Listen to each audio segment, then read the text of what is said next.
मन को शांत कैसे रखें? आज हम सीधा गौतम बुद्ध के जीवन से सीखने का प्रयास करेंगे। एक बार गौतम बुद्ध अपने शिष्यों के साथ यात्रा पर निकले थे। यात्रा में चलते चलते बुद्ध को प्यास लगी। उन्होंने अपने एक शिष्य से कहा कि जाओ जाकर मेरे लिए पीने का पानी लेकर आओ। अब ऐसे में वह शिष्य ने आसपास देखा तो उसे कहीं भी जल का स्रोत नहीं दिखाई दिया। कुछ दूर चलने के बाद शिष्य ने देखा कि कुछ जल का स्रोत दिखाई दे रहा है। वह तुरंत ही जल के नजदीक पहुंचा। वहां उसने देखा कि कुछ लोग जल में कपड़े धो रहे थे और तभी वहां से एक बैलगाड़ी उस पानी के स्रोत से ऊपर से गुजर गया। अब ऐसे में वहां का पूरा पानी गंदा हो गया और पूरा पीने का पानी मैला भी हो गया। फिर उसने सोचा कि इस गंदे पानी को मैं गौतम बुद्ध के लिए कैसे लेकर जा सकता हूँ। वह शिष्य खाली हाथ ही वापस आ गया और गौतम बुद्ध के पास पहुंचकर पूरी बात बताई। फिर बुद्ध ने कहा, ठीक है, हम सब इस पेड़ के नीचे बैठकर आराम करते हैं। कुछ समय बीता। फिर से गौतम बुद्ध ने उसी शिष्य को पानी लाने को कहा। अब वह शिष्य फिर से वापस उसी जल के स्रोत तक पहुंचा। वहां जाकर उसने देखा कि अब जल तो पूरा साफ हो चुका है, ना कोई मिट्टी है ना ही कोई कीचड़ है। अब पानी पीने योग्य हो गया है।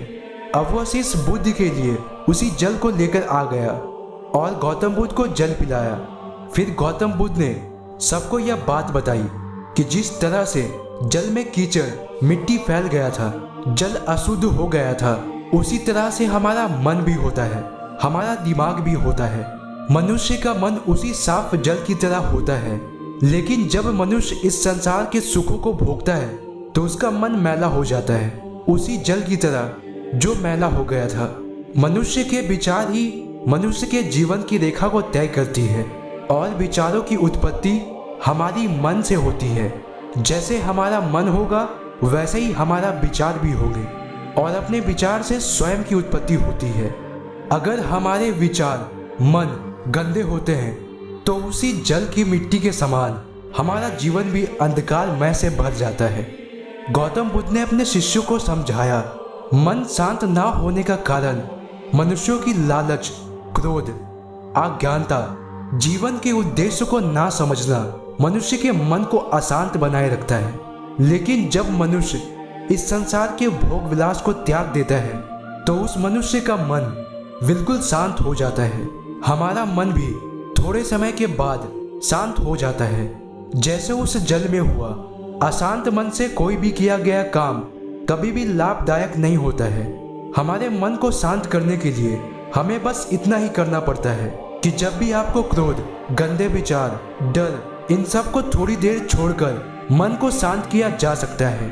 हमारा मन थोड़ी देर के बाद शांत जरूर होगा। अशांत मन से लिया हुआ फैसला हमेशा गलत ही सिद्ध होता है।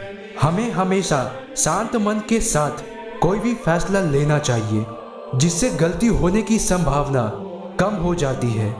लेकिन मनुष्य अपने जीवन के अंत समय में सांसारिक भोग विलासों से मुक्त हो ही जाता है। अंत में शांति की प्राप्त होता ही है। दोस्तों, इसी तरह की वीडियोस देखने के लिए अभिज्ञानम एंड मोटिवेशन को सब्सक्राइब भी कर दीजिएगा।